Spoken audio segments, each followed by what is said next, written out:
Good day. I'd like to propose an alternative development model as an intervention based upon the phase 3 of the South African Economic Recovery Plan. And this model is designed to service the sector relating to local community inclusive development. Phase 3 is about reconstruct and transform, building a sustainable, resilient and inclusive economy.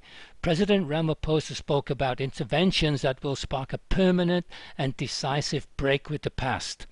And regarding infrastructure in particular, he said efforts will be strengthened to attract private sector investment in the delivery of infrastructure as part of a building broad-based public-private partnerships. Interesting. This will include a review of PFMA, MFMA to facilitate these partnerships. Guys, at face value and with no specifics on policy changes, the statements tend to speak more to continuance than to a decisive break from the past. Regarding reconstruct and transform, transform is the important word. It means social transformation must be the prime underlying objective upon which a recovery model is based, and therefore it has to be embedded at every level of that plan. And this is a matter of design. You know, if you design something for an outcome and a purpose, it will return that outcome. So appropriate design always returns the desired outcome. And what remains after that is just improving the degree of effectiveness ongoing. Those are interventions. Reconstruct implies abandoning the existing and starting again. Not about seeking improvement. Reconstruct is about a new concept, new design, and new outcome. Interventions are different. Interventions are additional actions, that gets introduced to improve the effectiveness of an existing system.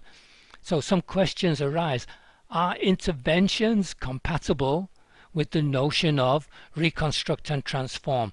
Will the interventions change the outcome significantly? So some of the stated government interventions are regulatory changes that enable business growth. Great. Adopting employment-oriented strategies. Great. Mobilization of government resources in areas that will increase the probability of accelerated economic recovery and social transformation. These are great things to talk about. And important is these are signs that the government is stepping up and taking control of this issue, and it shouts also to the implicit responsibilities of a government. So what are the desired outcomes of this whole process? This is an extract from the plan itself. An economy that meets the needs of all its citizens, equitable distribution of income, achieving gender equality and the inclusion of women and youth, promotion of social compacting, creating a system that embeds continuing skills development, and a process that supports recovery and growth of the tourism industry as one of those aspects. There are more than these, but these are the particular ones that I select and work with in this program. So these are the very same objectives of all government policy since 1994. So guys, why now do we need urgent intervention? Maybe the 1994 policies are unable to produce the outcomes fast enough. Maybe it's the current political uncertainty, or maybe COVID has showed us a policy deficiency in a very stark way. Maybe it's all three, and maybe it's even more than that. But when we talk about a decisive break from the past, that must also mean from existing policies, because now it's 2020. And 1994 already, guys, is significantly part of the past.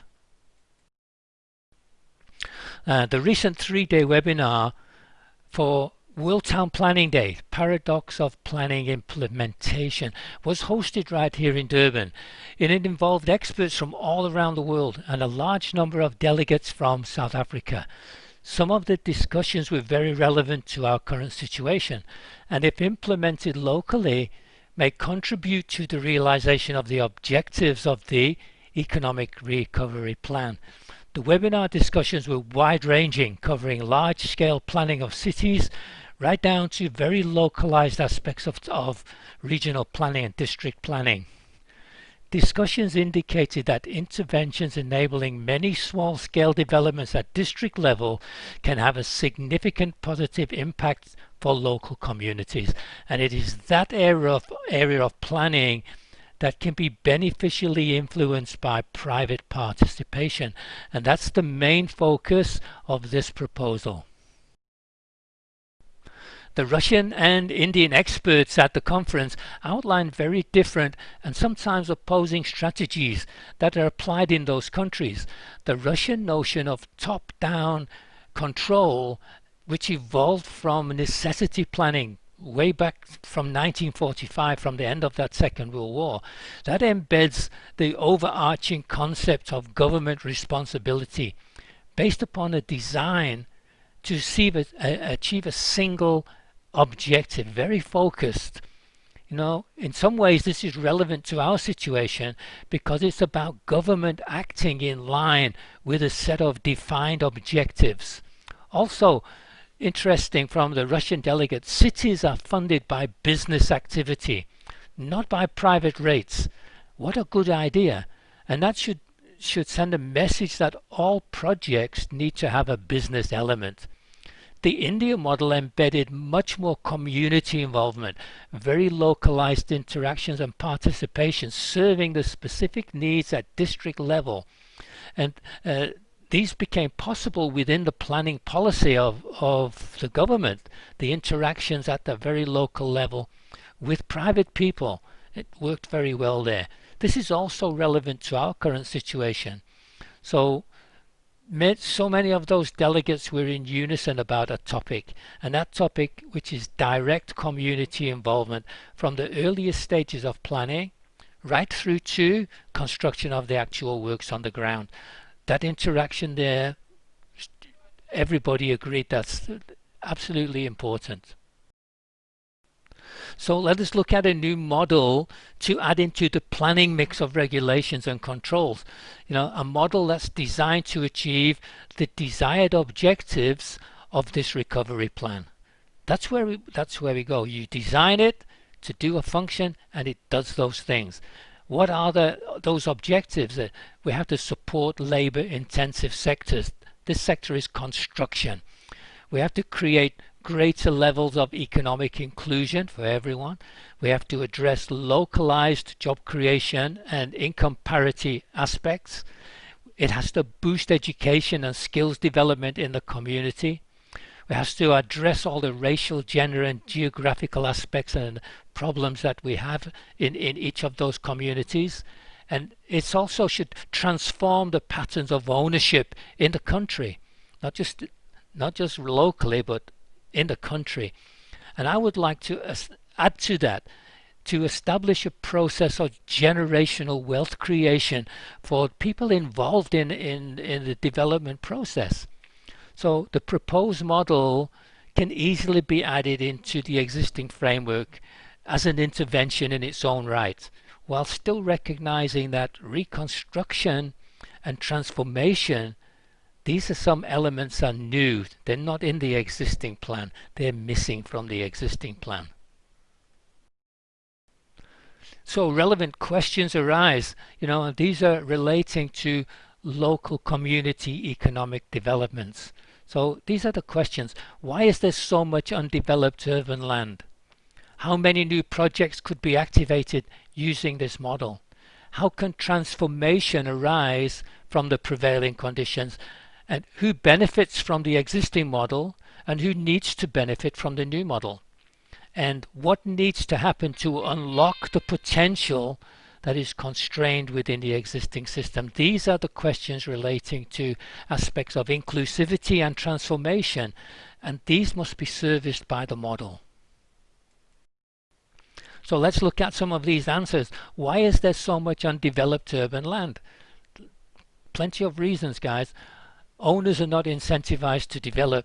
They hold on to land waiting for value appreciation, you know, with the focus of making a sales profit in the longer term.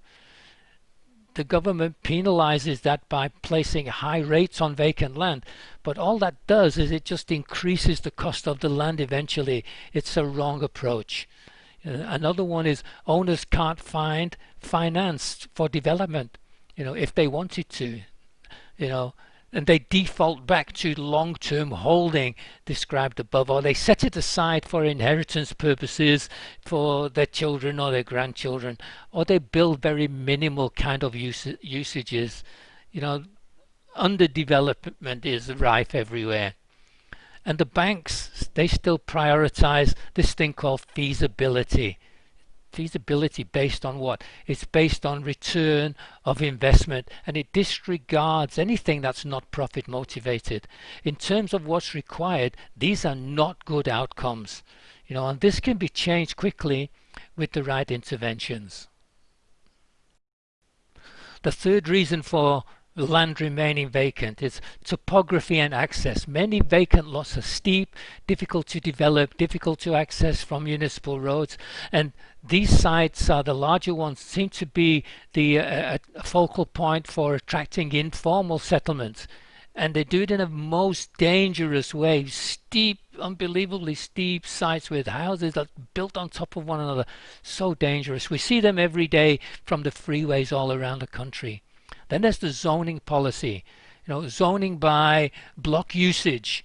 That imposes development parameters that are often unsuitable for particular lots within that block, often resulting in the very minimizing of development. I've seen this often over the years. And then you've got inflexibility of the controls.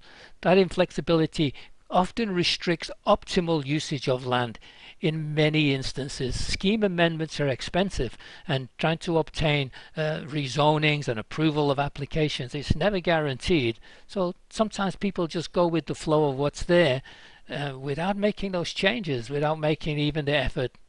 And then you've got unused government land, and in some instances that land is very much more suited to development rather than to its designated purposes. Again, these circumstances, they're not conducive to the desired outcomes of this recovery plan. But the good news is that they do present opportunities for application of these interventions that the government is proposing. Let's look at the second question. How many new projects could be activated? A large number, possibly thousands of small localized projects that can be enacted all over the country. First, by identifying appropriate vacant urban land as private land and government land, and applying the methodology of this proposed development model. Because it's a standardized model, it's scalable, and it would enable meaningful local development to rapidly expand throughout the country. Many projects could progress simultaneously as the model gains momentum. And when the model is adopted into the framework, the lead-in time for each project would depend on the rate at which the development preparation teams that are part of that model are established in each community. I'll explain that a little bit later. So the outcome of this would be hundreds of activated operational projects serviced by local teams. It would give a truly inclusive sharing of benefits at local level. Now, the time frame for adopting the model into the existing framework would depend on the speed and the willingness of government to apply those necessary interventions. Next question, how can transformation arise from the prevailing conditions?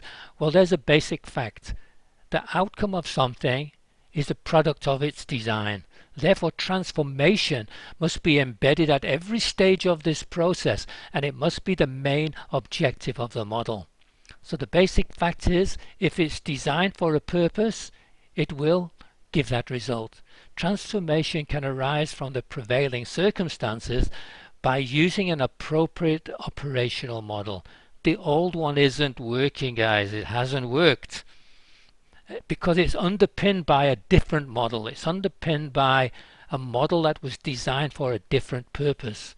And that model is profit for a developer and the financial institutions. That's the basis of everything that's gone on in the past. This requires a new business model that's not based upon profit. The next question is who benefits and who needs to benefit?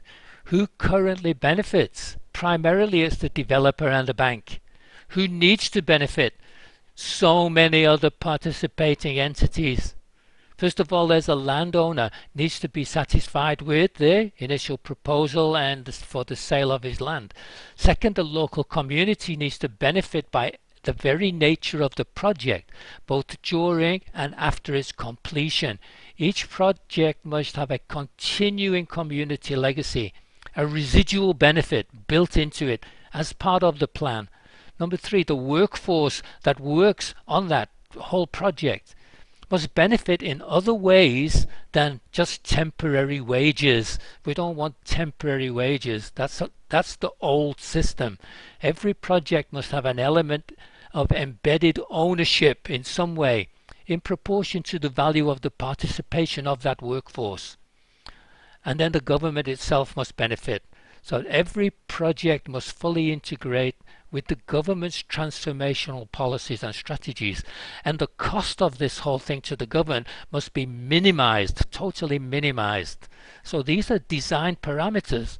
So a model must be designed for the mutual benefits, all these benefits, and it must be based on cooperation of individuals, of the community, and the government.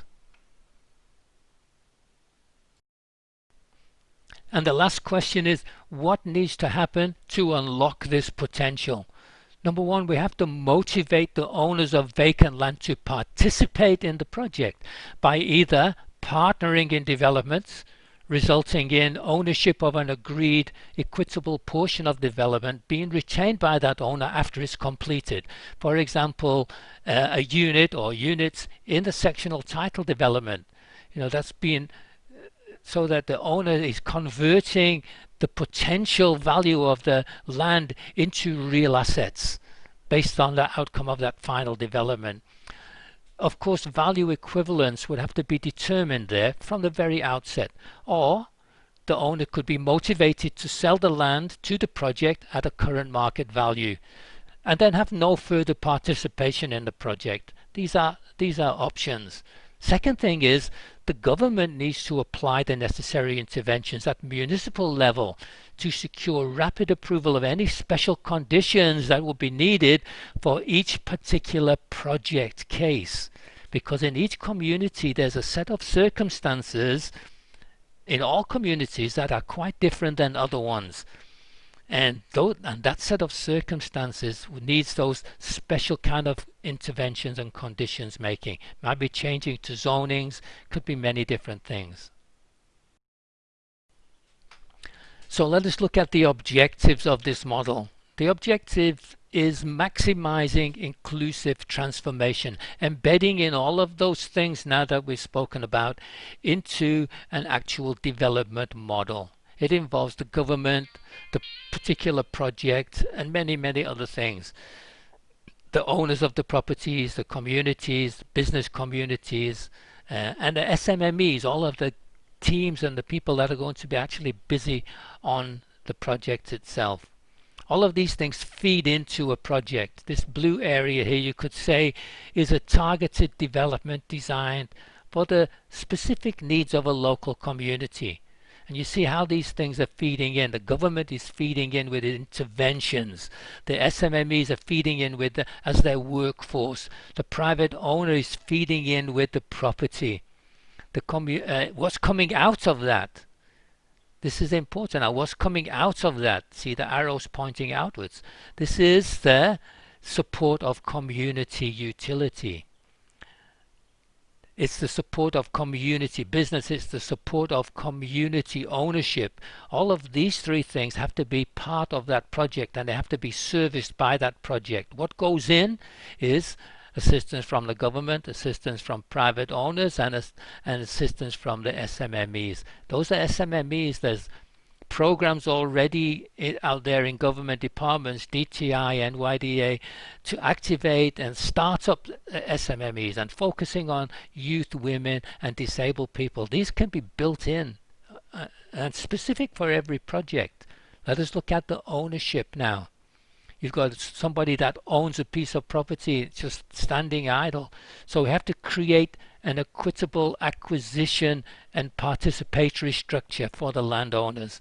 And also, the benefits have to come out not only for the landowner but for the local community as well, because it has to produce two things: a residual set of benefits for the local community in terms of development of utilities for the community, and it also has to result in some residual financial benefits accruing to that local community, and not just a one-off thing. It's got to be something that's is continuing in perpetuity, and that can only be done, going back to the Russian model, by incorporating business activities within each of these developments.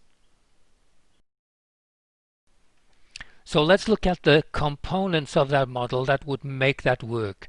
Designing for inclusive benefits.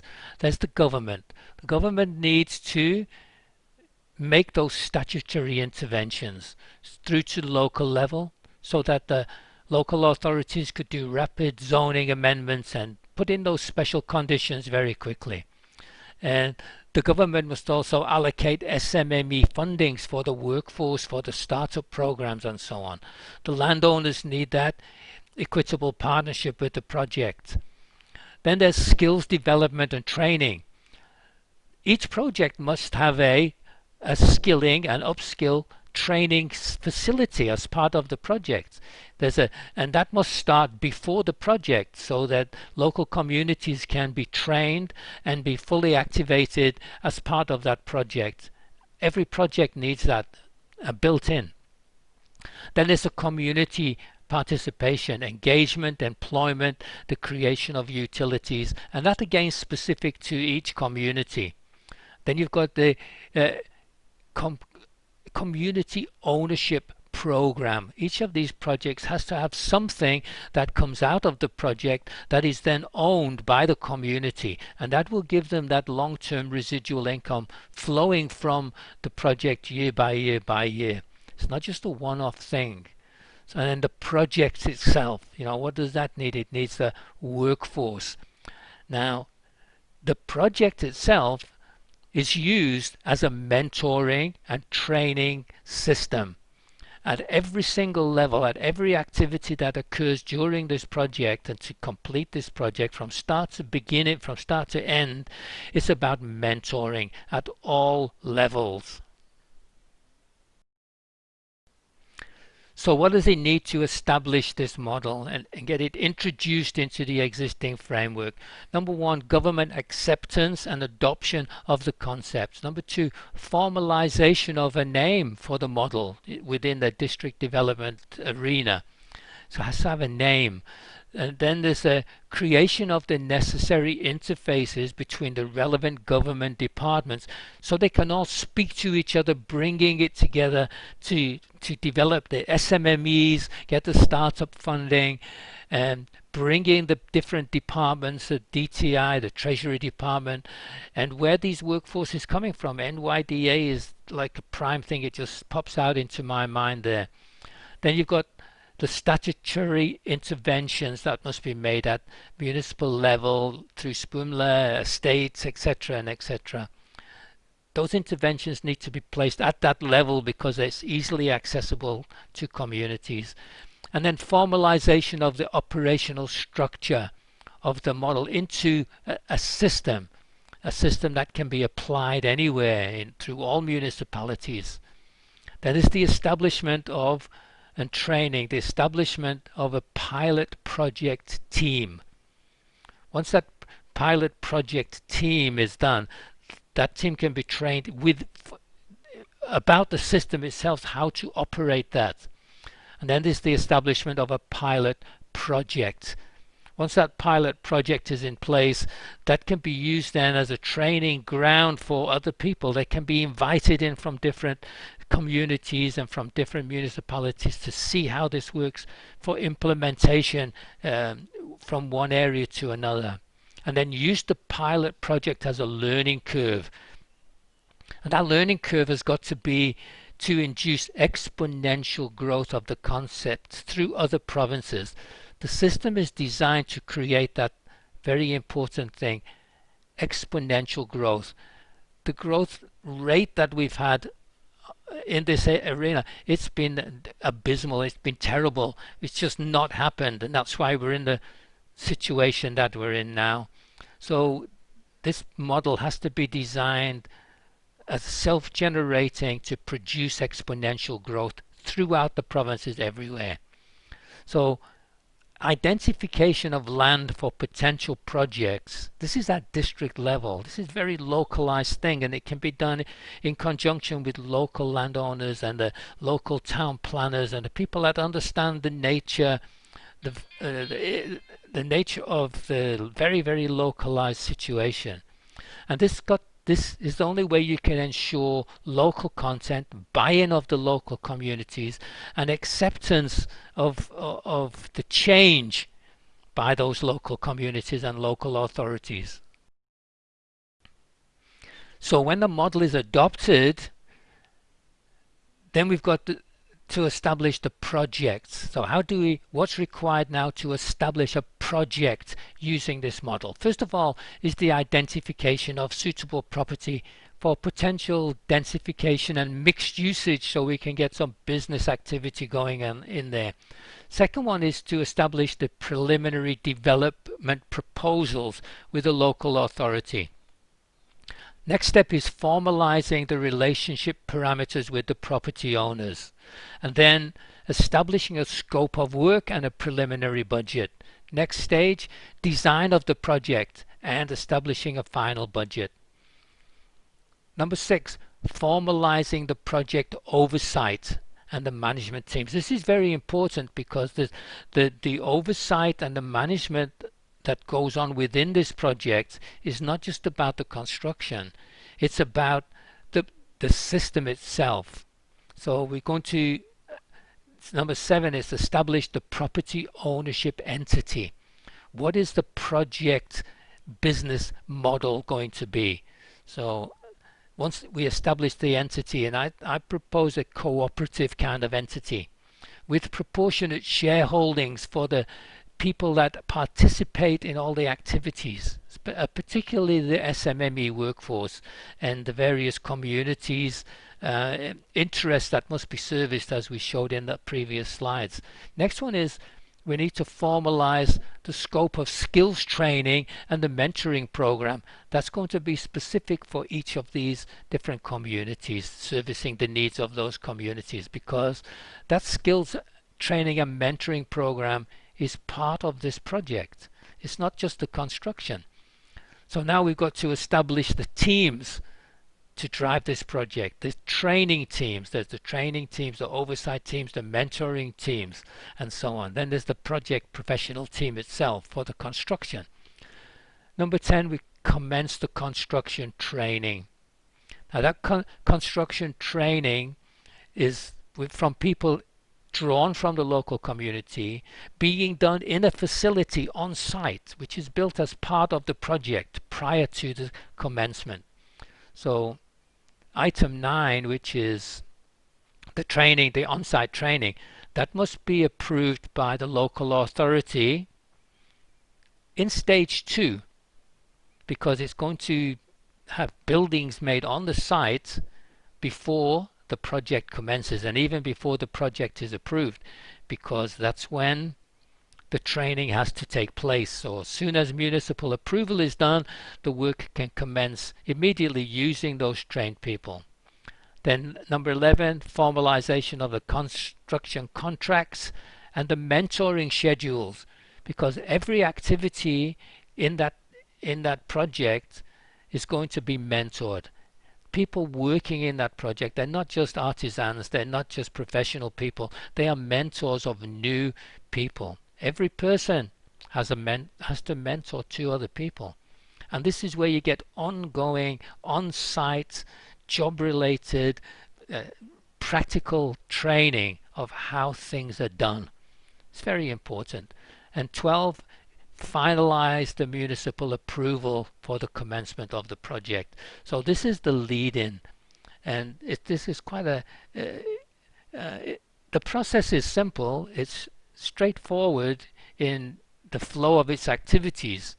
The implementation of it, it needs government intervention and the bringing together of those government departments to create some of these things.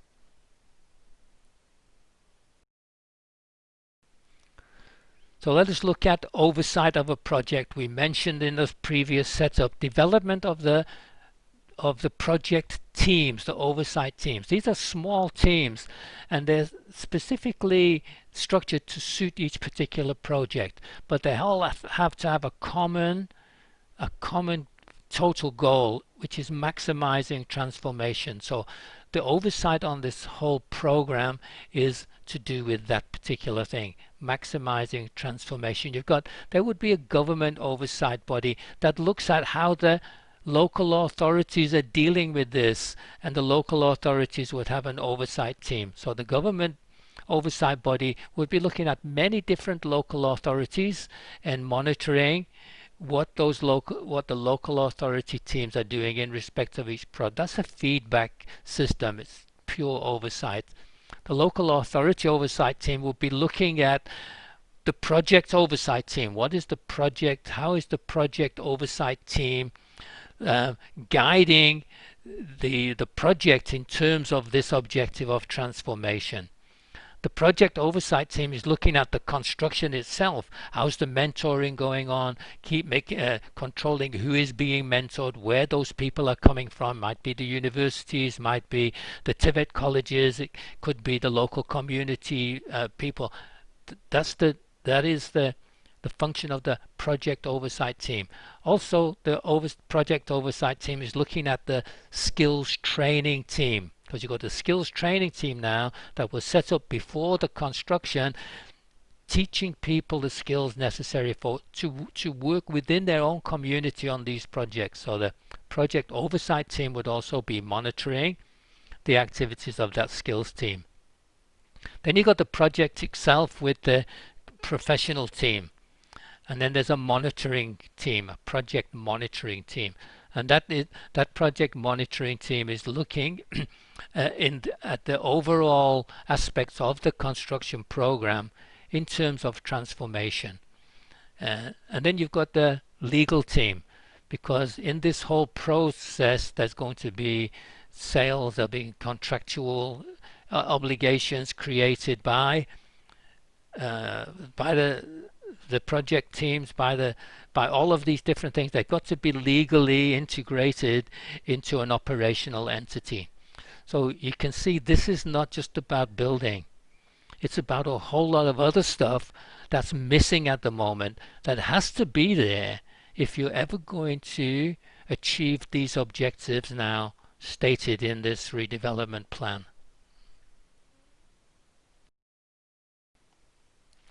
So this leads us to the question of how many projects could we develop through the country, the expansion of the model.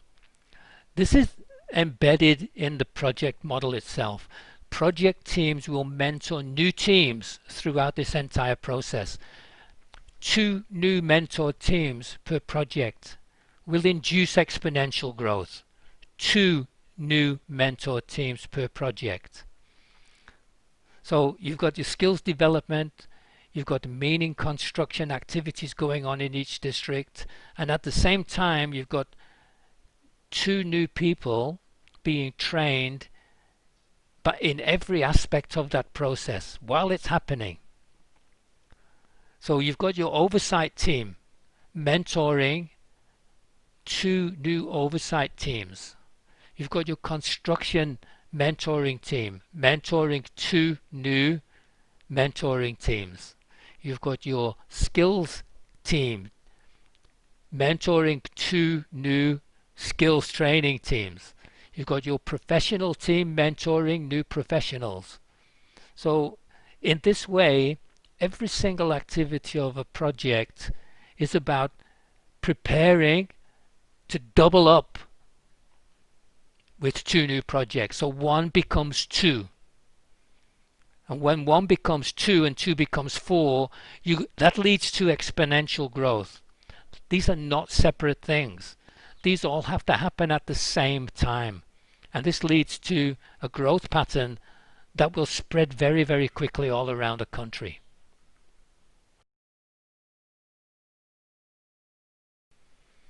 Let us look at that concept a little bit deeper. So you've got your project, your very first project, we'll call it line 1, okay?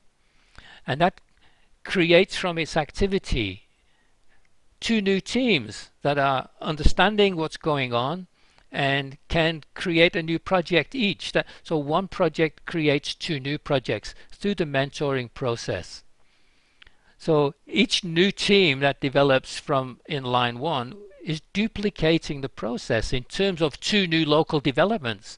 So you're going from 1 development to 3 developments using which are quite local, using the skills and processes learned from that first one. So I've got 2 new developments happening, each with a mentoring program, each with their oversight teams doing the same thing on a different sites, and the process goes. And those will create, by mentoring, 4 new teams, which can spread out again and spread out again. This results in the exponential expansion of meaningful constructions right at a local level. And how that growth would go, in theory, we know it's not going to happen in theory this way, but it's the principle that matters. Line 1, 1 project induces 2, and those 2 induce 4, and the 4 induce 8 and 16 and 32.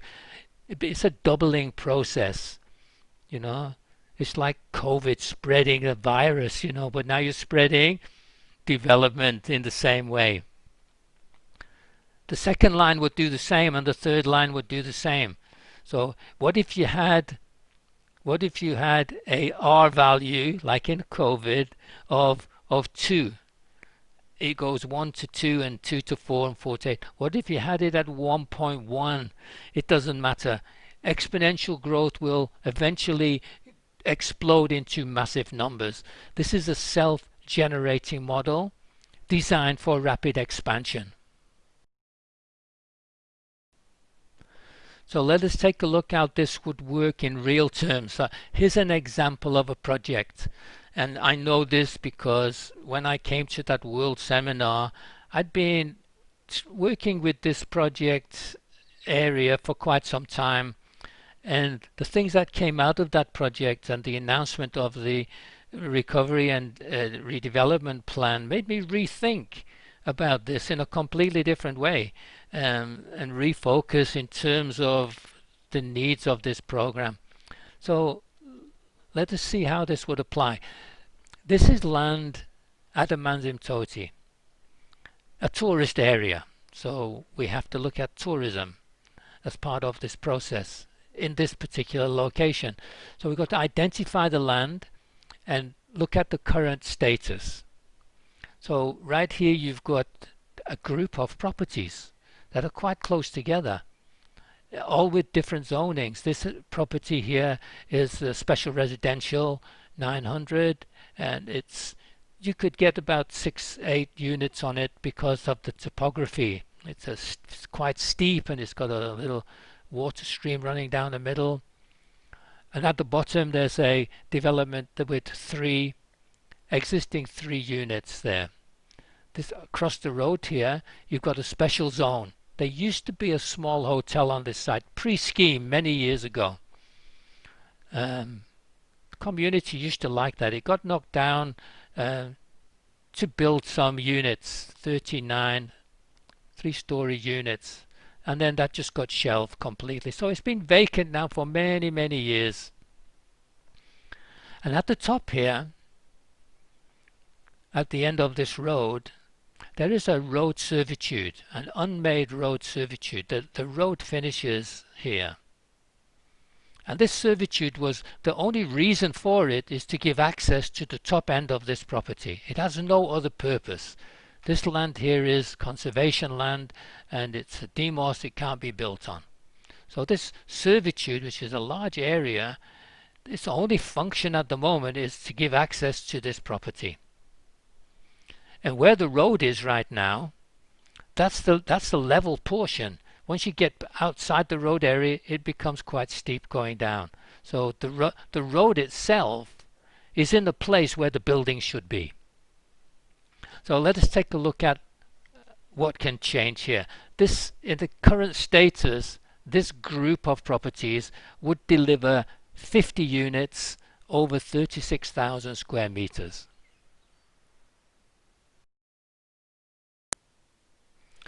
The economic recovery plan and the state of the country in general at this moment in time tells us that we have to look at these things now in a very different way.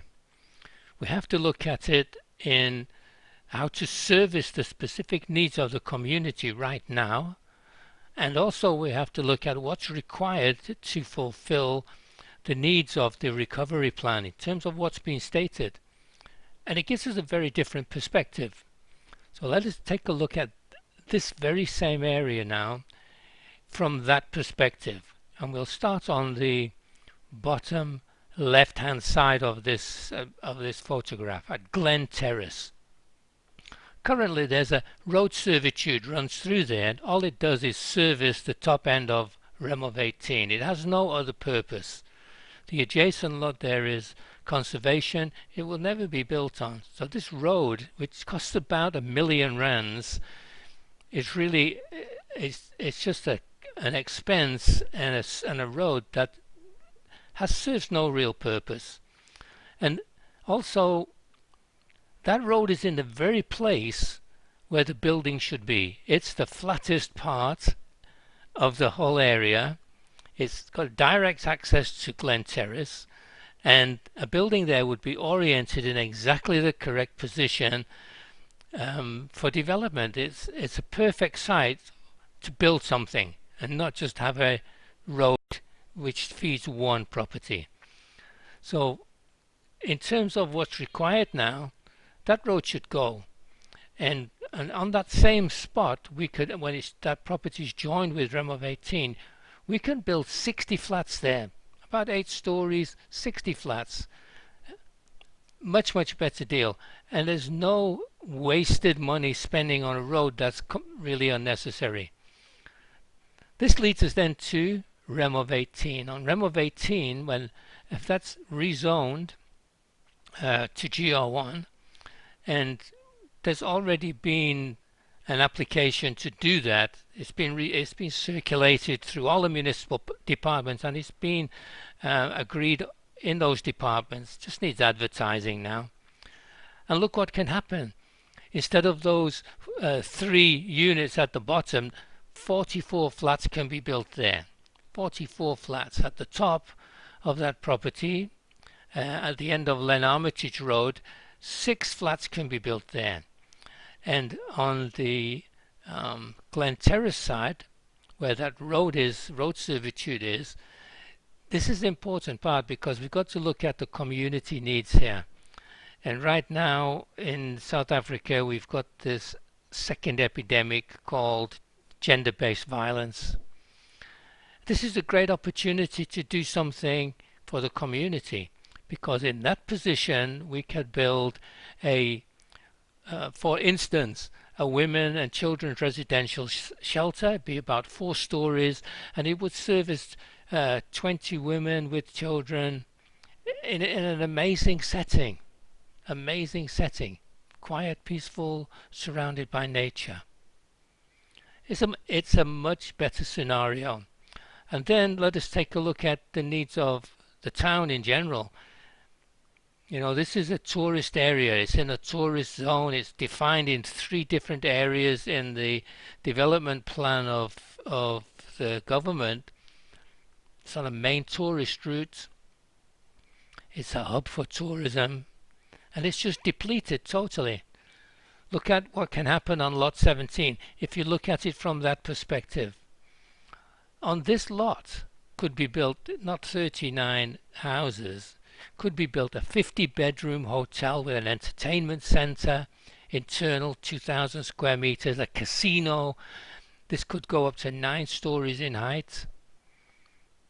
There could be 60 flats on here, medium income, 10 stories high, 2,000 square meters of shopping within that zoning could give us 10 small shops or one large shop, and a multitude of entertainment facilities. This is what the special zone is for. There could be cafes, outdoor entertainments, gyms, outdoor gyms, all kinds of. It's a beautiful site for doing something like this, and it's just wasted.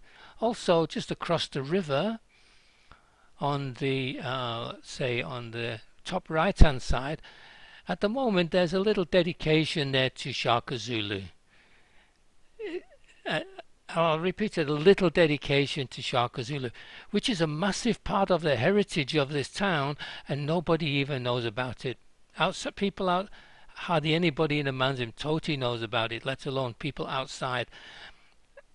Tourism is a main hub, and a small heritage village here would do amazing things to uplift the tourism of this area. And this is right on the river. It runs all the way down. The river frontage is the main tourism what's the word? The main tourism benefit, let us say, and it's totally unused. Totally unused.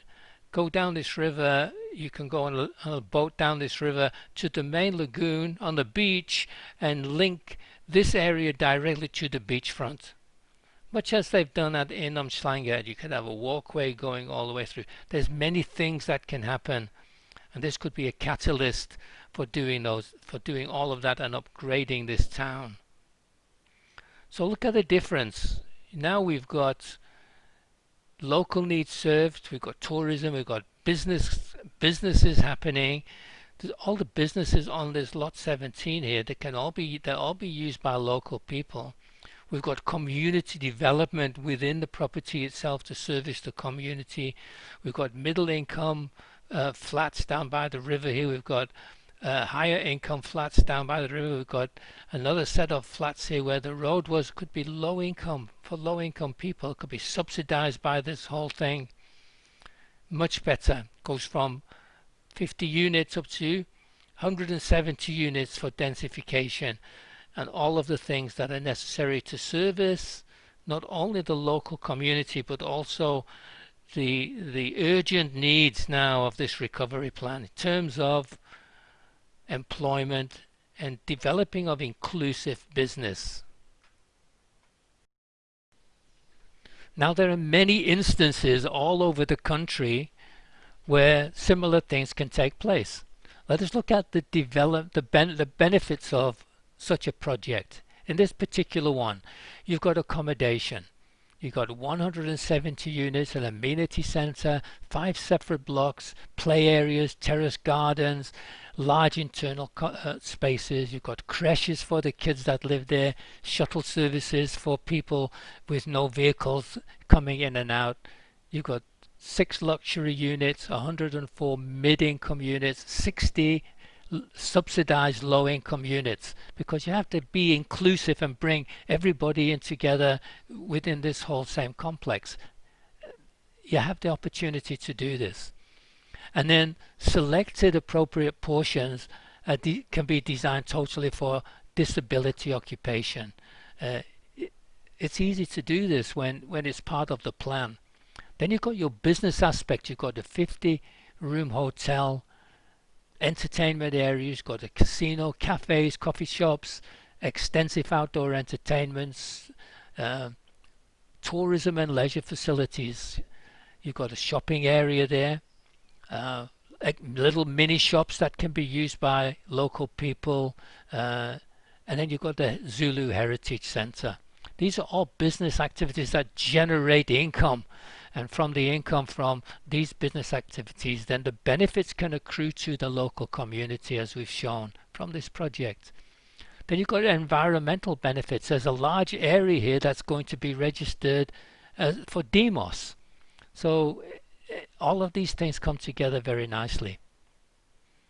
And then you've got the term benefits, the project term benefits. This is the things about what's happening during the term of the project. Okay, the existing buildings on that lot 16, they can be used in this case as the skills training center.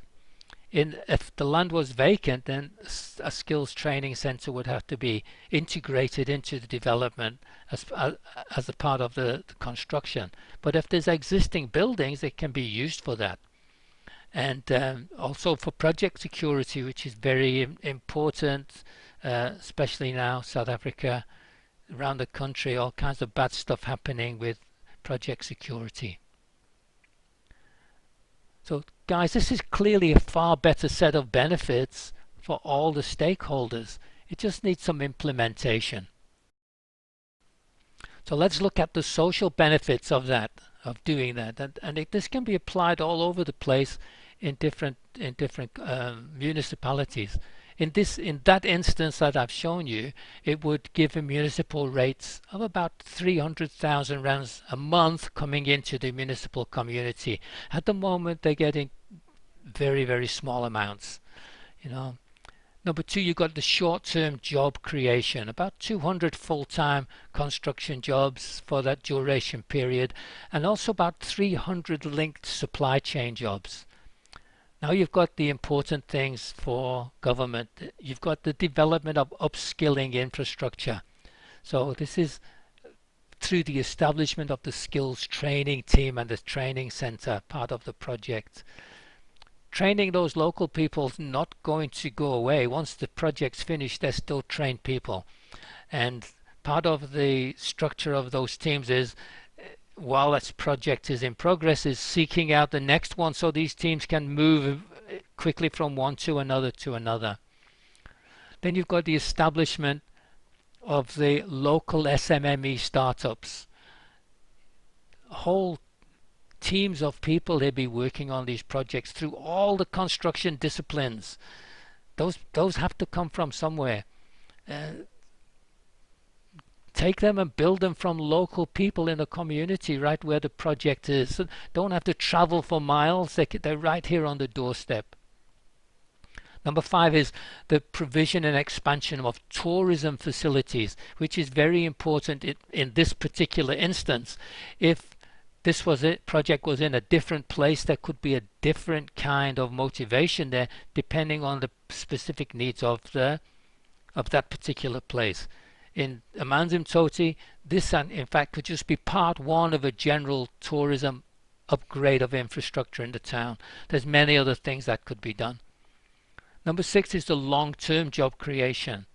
So by embedding continuing business entities that form the commercial support structure for the project, the hotels, the shops, cafes, and so on, this all goes to long-term job creation. It's not just about building something once, it's about developing something that continues. And you've got business ownership for the local community. So local ownership can be embedded in the business activities. And then important, equity ownership. Who is this owned by? This is not being done by a developer. This is being done by government intervention, through an entity which will be set up. I would say a cooperative is the best entity to set it up. So ownership of portions of this project can be done by shares. And all the participators, the people that participated in that project from beginning to end, could become shareholders of that project. So this gives you something for the future. It gives you something that will grow and develop in the future. It's not just about doing a job today. So why is this important? It's important for all the reasons stated by government.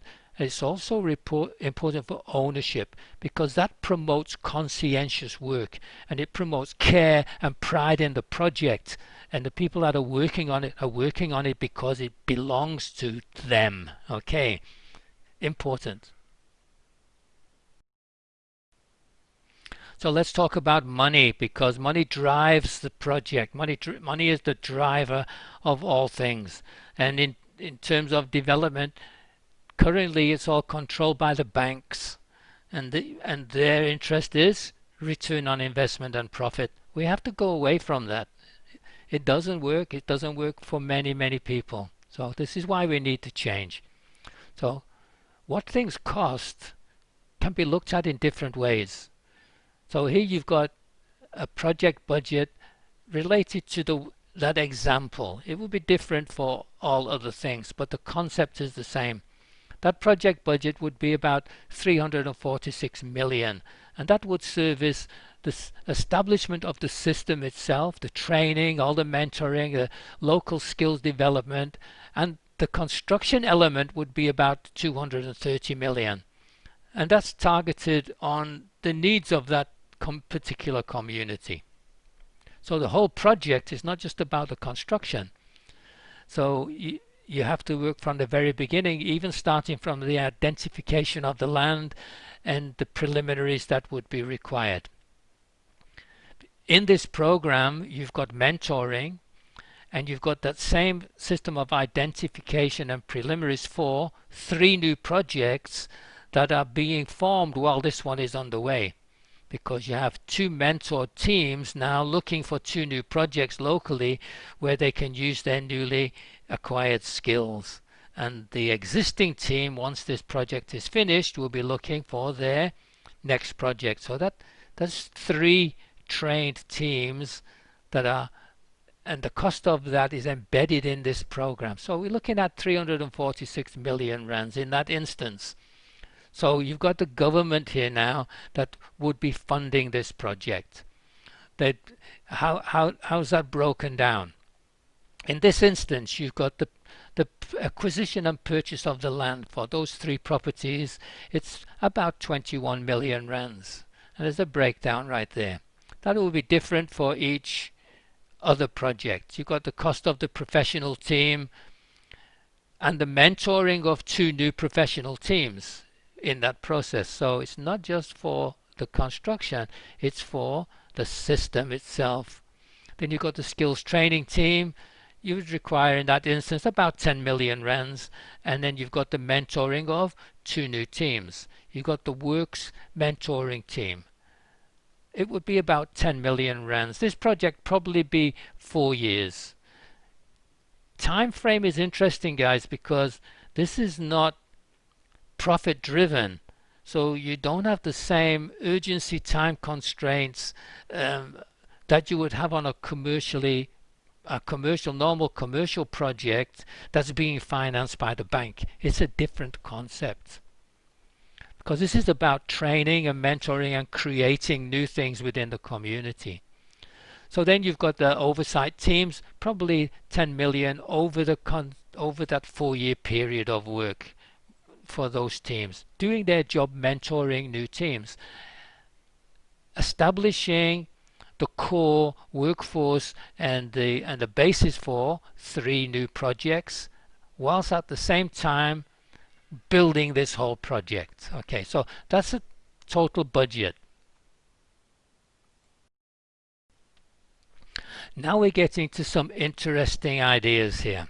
So this would be the cash flow for that particular budget, and it shows the cost of the building, the cost of the construction, the cost of the system, how it's broken down, and the cash flow that it would be over that 3-year period.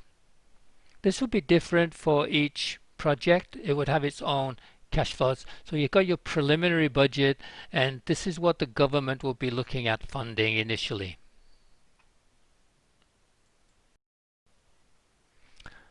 Then you've got your income, which is coming from the completed building, from the sales and the business activities that are going on once this thing is done. So you've got all your residential sales, you've got your business entities that would be sold. Now, here's an interesting concept. Only sell enough to cover the costs. Only sell enough to cover the costs. This is not made for profit. There's no developer here. So what's happening now? What happens with the rest? Now we come to the interesting part. So in this particular instance, to cover the cost, there would still be a hotel, all the entertainments, and a casino, which is still owned by the project company. It's still owned by the project itself. Okay. And these are entities now that are going to generate income ongoing income. The returns from the sales is going to pay back the government for the money that it lent. So when you're talking about cost here, there's two things. There's the interim cost of the project, and then there's the net cost. What does it cost at the end? There's the price and the cost. Okay, two different things. Where does it lead? Well, it leads to a very different financial outcome, because on that particular project, and it would be the same for anything if it was designed in the same way, all of the costs would be covered by the sales, all of the costs, and that would be repaid to the government. So it spent its money, it did its job, it made the interventions, and then it got its money back. Now, you know, we can talk pay back the money. This is a different thing, okay, because payback is designed from the beginning. It's part of the design process. So in this particular instance, you've got a net project cost of 15 million rands, and that could, for the whole project, and that could be recovered over a 10-year period from the annual leases that are still owned by the project team, the hotel, the internal entertainment areas, the casinos. We would be bringing a revenue of about 3.5 million rands per year, and that's the money now that can be used to service those local communities. So what does it cost the government? Doesn't cost them anything. So it's the project entity that ends up with the business activities, and the responsibility now for monitoring the rewards and the benefits that are going to flow out from this project to the various people that participated. Let us show you how that would work. So the project entity is the vehicle for enabling this participatory ownership. What are the functions here? You've got the government. The government ends up with no shareholding. Okay, no shareholding. It paid its money, it got its money back, it's done. The landowner ends up with no share, because the landowner got paid out in cash at the beginning, or they got paid out in kind by participation and in some equitable way that was decided at the beginning. So this project entity now is receiving income from all of those business activities by way of leases. And that's coming into this. I've called it a cooperative. I like the idea of a cooperative. And the shareholding in that cooperative now could be broken down in a way something like this. You could have a 30% share in the co-op and the income coming in from the business activities going on that property. Why is that important? Because now the SMMEs, all those startup SMMEs that came on and they worked through there, they learned, they trained other people, community, and now they're getting a reward far exceeding the work they did, because they've got a residual income component coming from something that they built. So they built it and they have ownership in a portion of it. That's so important. The community utility, a 10% share of the profits coming into that project entity ongoing could be used for utilities for the people that are part of the project, for the site itself. You've got all of these people living there now, 170 families living there, and so 10% of that income to the project could be used for the utilities that they need, for shuttle services, for medical, for educational reasons, and for social interaction, getting them all together. It can be used for that purpose. It's one of the underpinning desired outcomes, is increased interaction, integration of populations. Plan it in and do it. You've got on this side here, you've got a 10% share and this is for general community, for charity within the local community. So when this is built, there's an element here of the income that's going on through that's going to local charities, and those can be determined in any way by the project entity team itself, by the administration of that cooperative, because 30% of the share of that income that's coming in will remain within that co-op. And that's important because when this project team moves to its next entity, it will have some cash flow to get that entity going, and eventually the government participation at the beginning can be reduced and reduced and reduced. That entity could be, that income could be used for buying the land for the next project and starting it again. So you've got a team here now that's not only driving and looking after like a body corporate about the project, it's looking at now like a business moving on to the next one and the next one, because the funding is coming in. And then the community business, there's a 20% share in that income used to subsidize a business activity for the low-income owners in this project. So a portion of this is designed for low-income people. Okay, and they're buying at low income in subsidized units. But it mustn't stop there, because there's funds available here now within that project to start some kind of joint business for those people, so they can start generating income themselves.